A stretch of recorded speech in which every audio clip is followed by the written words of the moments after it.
有花都之稱嘅法國首都巴黎，自中古時代以嚟就係歐洲嘅政治、經濟同文化中心，一向吸引無數嘅遊客同移民。現時所謂移民，主要係指嚟自前法國殖民地嘅人民，估計近400萬，佔法國人口嘅7%。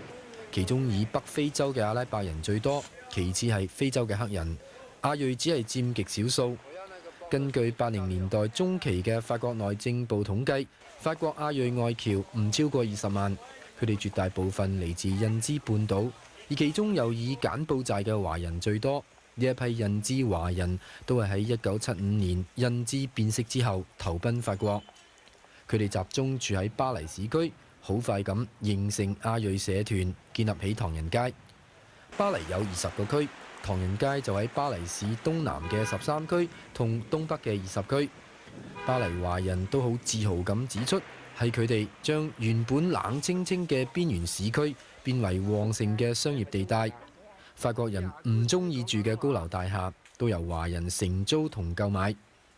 喺75年至85年短短嘅10年內，亞洲餐館、雜貨店以及各種商業紛紛喺嗰度開設。專賣亞洲食品同用品嘅大型超級市場都有好多間。每逢週末，唐人街就人頭湧湧。呢個情況同80年以前要專程去英國倫敦買菜心同埋食雲吞麵炒粉嘅情況比較，可謂改變甚大。係啊，好親切，我覺得喺呢度，因為喺呢個鬼佬世界地方咧，能夠有中國城咧，我覺得好親切，非常之唔同啊，特別唔同，即係嚟呢度咧，好似翻到中國一樣。喺巴黎出版嘅中文報紙都有4份，《歐洲日報》、《歐洲時報》以及《星島日報》係每日印行㗎。除咗訂戶之外，主要係經由商戶代售。唐人街唔止方便亞裔購物、辦事同埋應酬，仲吸引唔少法國人同外國遊客。我成日嚟唐人街嘅，因為我中意去隔離嘅大型超級市場買嘢，順便過嚟睇下咯。部分眼紅亞裔商業發展得快嘅法國人曾經呼籲13區嘅白人唔好將店鋪轉讓俾亞洲人。